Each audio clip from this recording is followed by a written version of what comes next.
नया टॉपिक शुरू करते हैं, प्रोजेक्टाइल मोशन। अगर आप देख रहे हो राजन जी, तो यहाँ से हो सके तो 2 पार्ट कर दीजिएगा जब वीडियो अपलोड होगा। तो एक पार्ट को अलग प्रोजेक्टाइल फ्रेश उसको लगाइएगा, फ्रेश करके एकदम प्रोजेक्टाइल मोशन करके, ठीक है। चलिए,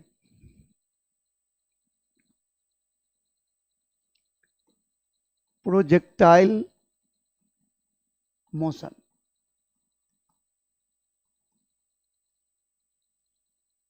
हिंदी में इसको बोलते हम लोग प्रक्षेप्य गति। हिंदी में बोलते इसको प्रक्षेप्य क्षेप्य गति। ये क्या होता है? सबसे खास बात, ज्यादातर लोग यहीं पर गलत सीखते हैं, वो प्रोजेक्टाइल मोशन के बारे में गलत जानते हैं डिफिनीशन। ज्यादातर टीचर आसान हो बच्चों को सिखाने में, इसलिए कह देते हैं कि जमीन से कुछ कोण बनाकर किसी वस्तु को फेंकते हैं तो उसकी गति को हम प्रोजेक्टाइल मोशन कहते हैं। This is not true statement. आप किसी वस्तु, किसी पत्थर को ही फेंकिएगा क्या? इलेक्ट्रोस्टैटिक्स में प्रोजेक्टाइल मोशन नहीं हो सकता है क्या? मैग्नेटिक फील्ड में नहीं हो सकता है क्या? प्रोजेक्टाइल मोशन का जो सही डिफिनेशन है वो समझिए। प्रोजेक्टाइल मोशन का जो सही डिफिनेशन है वो समझिए कि जब वेलोसिटी वेक्टर एक्सेलरेशन वेक्टर से कुछ कोण बनाता हो। मैंने क्या कहा कि जब वेलोसिटी वेक्टर एक्सेलरेशन वेक्टर से कुछ कोण बनाता हो, बशर्ते वह एंगल 0 और 180 नहीं हो, तो वस्तु का मोशन प्रोजेक्टाइल मोशन कहलाता है। यह सही बात है। हम पहले लिखते हैं फिर समझाते हैं, आपको समझ में आएगा। मैंने कहा कि किसे कहते हैं प्रोजेक्टाइल मोशन, तो हम जवाब देंगे when an object is projected in such a way, कुछ इस प्रकार से, that velocity vector makes some angle with acceleration vector except theta बराबर 0 डिग्री एंड 180 डिग्री, इस दोनों एंगल को छोड़कर, then the motion of object is called projectile motion। मैंने क्या कहा समझिए। मैंने कहा कि जब when an object is projected in such a way, जब किसी वस्तु को कुछ इस प्रकार से फेंकते हैं कि such a way that velocity vector makes some angle, velocity vector कुछ कोण बनाए with acceleration vector, acceleration vector से except 0 डिग्री एंड 180 डिग्री, 0 और 180 को छोड़कर, तब उस वस्तु के मोशन को हम प्रोजेक्टाइल मोशन कहते हैं। देखिए कैसे। हाँ प्रियेश यादव जी, अभी देखिए हम फिगर बनाकर आपको दिखाते हैं तो आपको बातें अच्छे से समझ में आएगी।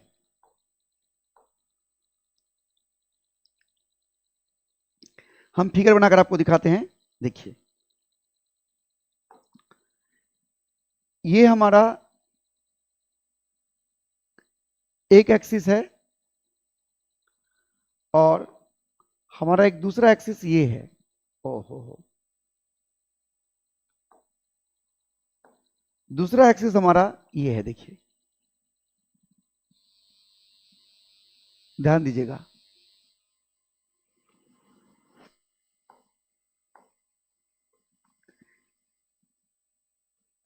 ये हमारा एक्स एक्सिस है और ये हमारा वाई एक्सिस है। जो जमीन के समानांतर होता है, याद रखिएगा, जमीन के समानांतर जो होता है उसे हम हॉरिजॉन्टल एक्सिस या क्षैतिज रेखा कहते हैं, क्षैतिज अक्ष कहते हैं। और जो जमीन की सतह के लंबवत होता है उसे वर्टिकल एक्सिस या हिंदी में उदग्र अक्ष कहते हैं। तो ये हमारा हॉरिजॉन्टल एक्सिस है, एक्स एक्सिस, ये हमारा हॉरिजॉन्टल एक्सिस है, हॉरिजॉन्टल एक्सिस है, हिंदी में बोलेंगे क्षैतिज अक्ष। और ये हमारा जो है ये हमारा वर्टिकल एक्सिस है, ये हमारा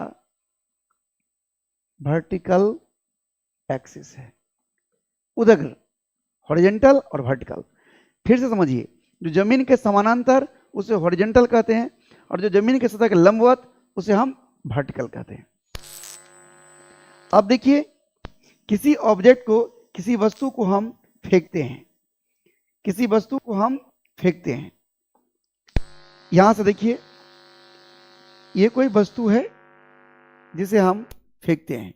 ये वस्तु शुरू में यहां पर है और इसे जब फेंकते हैं तो ध्यान से देखिएगा, इसे हम v वेलोसिटी से फेंकते हैं, u वेलोसिटी से फेंकते हैं।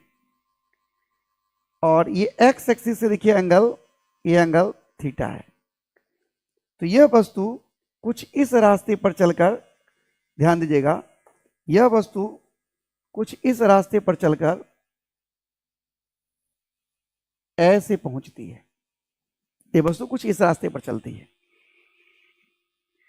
तो यहां पर इस वस्तु पर एक एक्सेलरेशन a बराबर g, ध्यान दीजिएगा, एक एक्सेलरेशन a बराबर g नीचे की ओर कार्य करता है, a बराबर g। यहां पर आप गौर से देखिए, वेलोसिटी वेक्टर u और a, देखिए ये एंगल 90 डिग्री है, ये एंगल 90 डिग्री है। तो आप देखिए तो एक्सेलरेशन a और u के बीच में एक एंगल है। कितना एंगल है? 90 प्लस थीटा। यानी वेलोसिटी वेक्टर u और एक्सेलरेशन वेक्टर g के बीच में एंगल है 90 प्लस थीटा। तो जब वेलोसिटी वेक्टर एक्सेलरेशन वेक्टर से कुछ कोण बनाए, तो यहाँ कुछ कोण बना रहा है ना 90 प्लस थीटा, वह कोण 0 और 180 नहीं होना चाहिए, तब मोशन वस्तु का प्रोजेक्टाइल मोशन कहलाता है। अर्थात यहाँ पर जो वस्तु चलेगा इस रास्ते पर, यह मोशन प्रोजेक्टाइल मोशन कहलाता है। बात समझ में आ रहा है? अब देखिए, यहां पर आपको समझ में आया पहले प्रोजेक्टाइल मोशन क्यों कहते हैं? क्योंकि वेलोसिटी वेक्टर जो दिख रहा है ना, वो u है, ये व्हाइट कलर वाला, और ये व्हाइट कलर वाला नीचे जो है एक्सेलरेशन है a बराबर g, और दोनों के बीच में एंगल कितना है? 90 प्लस थीटा, जो कि न तो 0 है न 180 है। तो वस्तु का मोशन क्या कहलाएगा? प्रोजेक्टाइल मोशन कहलाएगा। ओके, अब चलिए आगे बढ़ते हैं। अब यहां पर जो गति हो रहा है वो तो सीधी रेखा में नहीं हो रही है, लेकिन अब तक जो हम पढ़े हैं वो तो सीधी रेखा में वेलोसिटी हो, एक्सेलरेशन कांस्टेंट हो, तब v बराबर u प्लस टी, या v स्क्वायर बराबर u प्लस 2as, या s बराबर u plus half T square, ये तीनों फॉर्मूला लगाते हैं। पर यहाँ तो सीधी रेखा में गति नहीं है। तो क्या करेंगे हम? यहाँ पर इस मोशन को, ये इस तरह की जो मोशन है जिसमें x की तरफ भी वस्तु बढ़ रहा है और y की तरफ भी ऊंचाई भी बदल रहा है, x और y दो दिशा में गति है, हम इस दोनों दिशाओं में अलग अलग बांटेंगे। हम दो पार्ट में, दो हिस्सों में बांटेंगे। हम ध्यान से देखिए, दो हिस्सों में कैसे बांटेंगे। तो एक हमारा u का कंपोनेंट, ध्यान से देखिएगा, इस तरफ होगा हमारा, x की तरफ कंपोनेंट होगा u का, वो हमारा होगा u, और एंगल जो है उसका cos थीटा, ये x कंपोनेंट होगा। और इसी u का एक y कंपोनेंट होगा, y की दिशा में होगा हमारा uy बराबर, इसे मैं दूसरे कलर से लिखता हूं, इसे मैं येलो कलर से लिखता हूं, और uy हमारा होगा uy बराबर u sin थीटा। देख रहे हैं?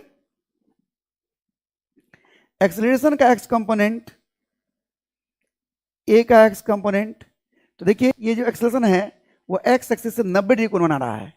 एक्सेलरेशन a जो है वो x एक्सिस से 90 डिग्री कोण बना रहा है। तो आप क्या लिखेंगे? g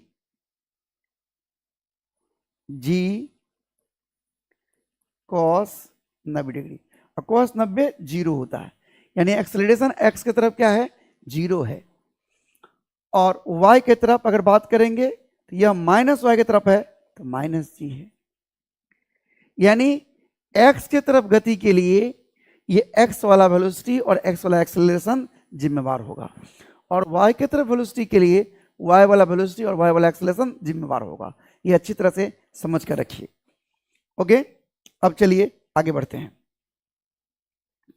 अब हम ये जानने का कोशिश करते हैं, ये वस्तु कुछ समय के बाद, ये वस्तु ध्यान दीजिए, कुछ समय के बाद यह वस्तु कहीं यहां पहुंच जाता है।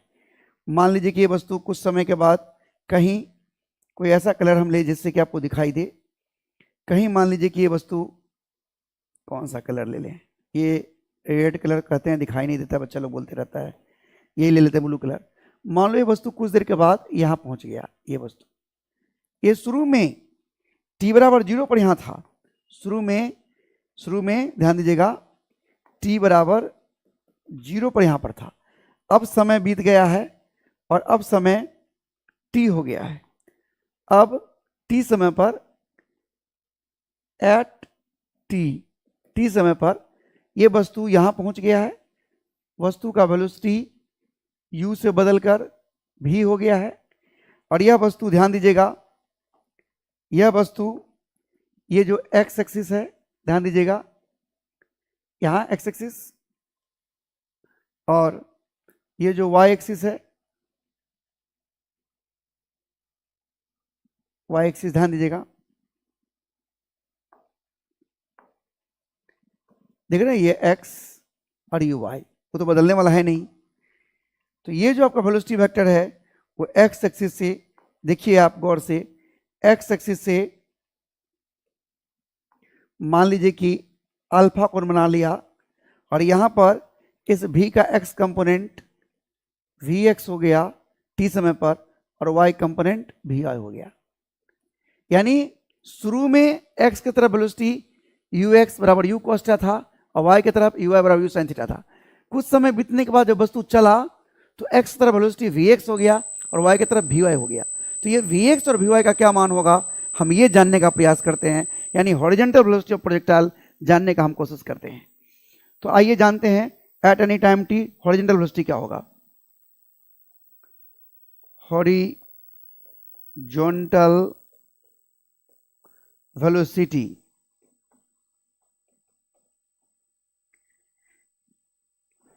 Eight any time t, eight any time t, किसी समय t पर हॉरिजॉन्टल वेलोसिटी क्या होगा, हम वो जानने का प्रयास करते हैं। तो आप गौर से देखिए, चूंकि हॉरिजॉन्टल जाना चाहते हैं, हॉरिजॉन्टल का मतलब x की तरफ जाना चाहते हैं आप, तो x वाला सब कुछ लीजिए, y वाला नहीं, x वाला। ये u cos थीटा, ax बराबर 0, ध्यान दीजिएगा ax बराबर 0, और t समय के बाद अब वेलोसिटी x की तरफ जानना चाहते हैं, तो कौन सा फॉर्मूला लगाएंगे, v बराबर u प्लस at। पर देखिए चूंकि हम x की तरफ काम कर रहे हैं, यानी वेलोसिटी हम x की तरफ जाना चाहते हैं, तो शुरू वाला वेलोसिटी भी x की तरफ और एक्सेलरेशन x की तरफ, यानी ये x के दिशा को बता रहा है, समझ रहे हैं। अब क्या लिखिएगा, vx बराबर ux यानी u cos theta plus ax क्या है 0 इंटू टाइम t, यानी vx बराबर आ गया u cos थीटा। देखिए t वाला टर्म गायब हो गया क्योंकि एक्सेलरेशन 0 था, यानी एक्सेलरेशन 0 है तो वेग में परिवर्तन नहीं हो रहा है। t समय के बाद भी आप देखिए तो जो वेलोसिटी आया है वो वही आया है जो शुरू में वेलोसिटी आया था। यानी इक्वेशन 1 को आप देखिए गौर से, इक्वेशन 1 में t समय पर जो वेलोसिटी x की तरफ आया वही है जो शुरू में वेलोसिटी था, यानी u cos थीटा ही आया, t इसमें है ही नहीं कहीं। यानी इक्वेशन 1 से यह स्पष्ट है कि समय बीतने के साथ x की तरफ वेलोसिटी में कोई परिवर्तन नहीं हो रहा है। हम देख रहे हैं ना, यहां पर लिखेंगे इस बात को, from equation 1 it is clear that, हम यहां लिखेंगे इस बात को, यहां लिखेंगे कि from equation 1 it is clear that horizontal velocity of projectile does not depends on time, समय पर निर्भर नहीं करता है। It is constant through out the motion, यह कांस्टेंट है पूरे गति के दौरान। It is constant through out the motion,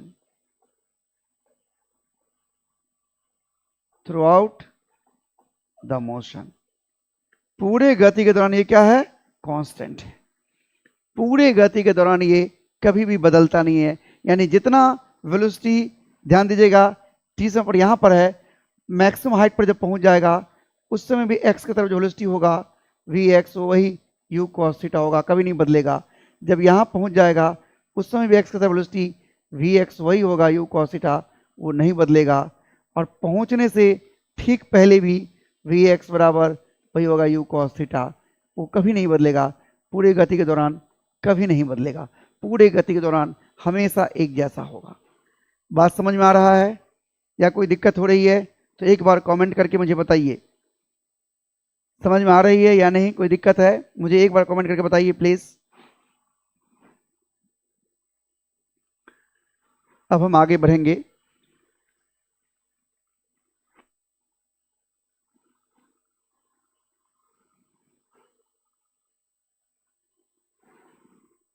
अब देखिए हम आगे बढ़ते हैं।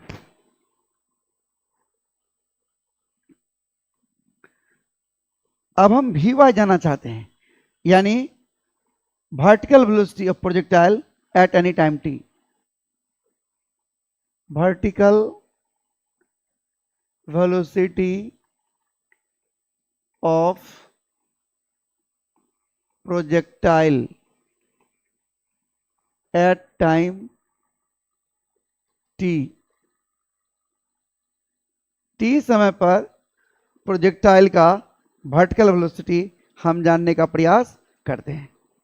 चलिए तो देखिए आप उस फिगर पर वापस आ जाइए। देखिए इस फिगर में चूंकि आप वर्टिकल वेलोसिटी जानना चाहते हैं, वी वाई जानना चाहते हैं, तो वाई की तरफ वाला शुरुआती गति, शुरुआती एक्सेलरेशन सब वाई की तरफ वाला लीजिए आप।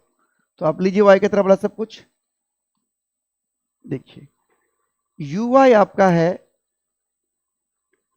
यू साइन थीटा और इसकी दिशा ऊपर की ओर है, और ए वाई जो देख रहे हैं आप वो जी नीचे की तरफ इसलिए माइनस है।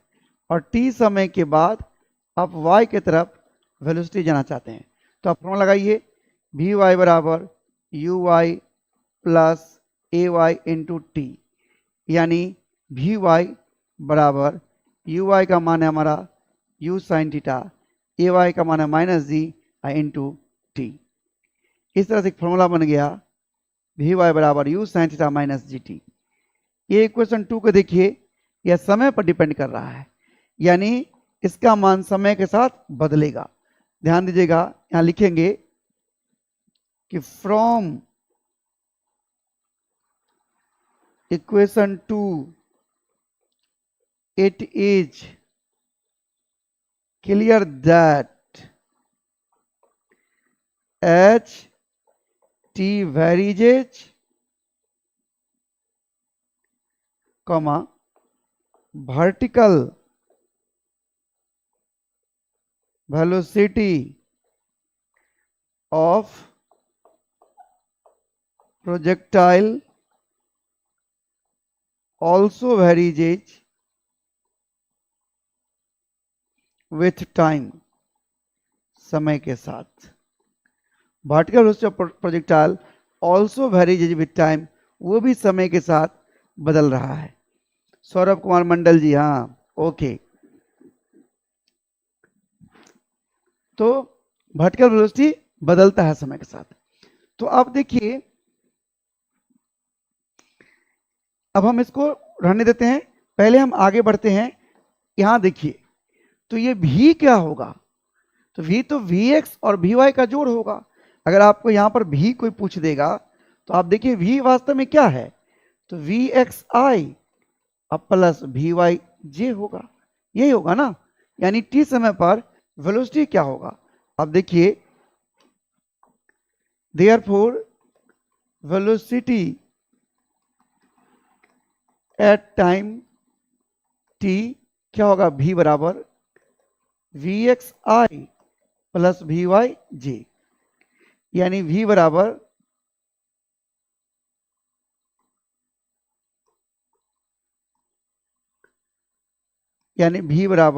ध्यान दीजिएगा, वी एक्स मतलब u cos theta i plus v y मतलब u sine theta minus g t j. देखिए ना आप, वी वाई का मान u sine theta minus g t वो रख दिया मैंने, और उस तरफ उस पेज में वी एक्स का मान u cos थीटा निकाले। देखिए ना, वी एक्स का मान u cos थीटा, दोनों को जोड़ देंगे तो आ जाएगा।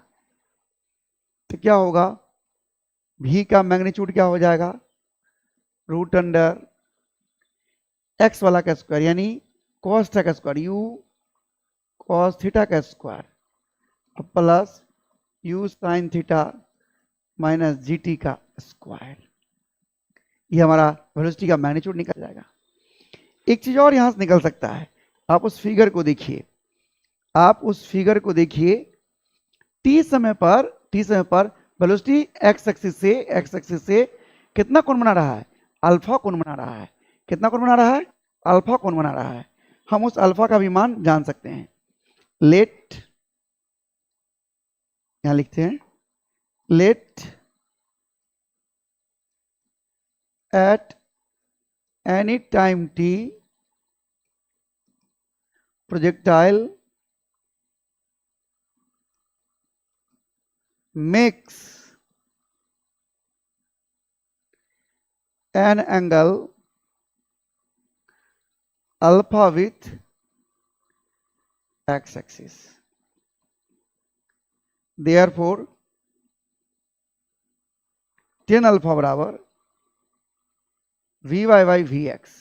आप पढ़े हो ना, अगर x से निकाल रहे हो तो x वाला नीचे आएगा, y वाला ऊपर जाएगा। वेक्टर में हम आपको सिखाए होंगे।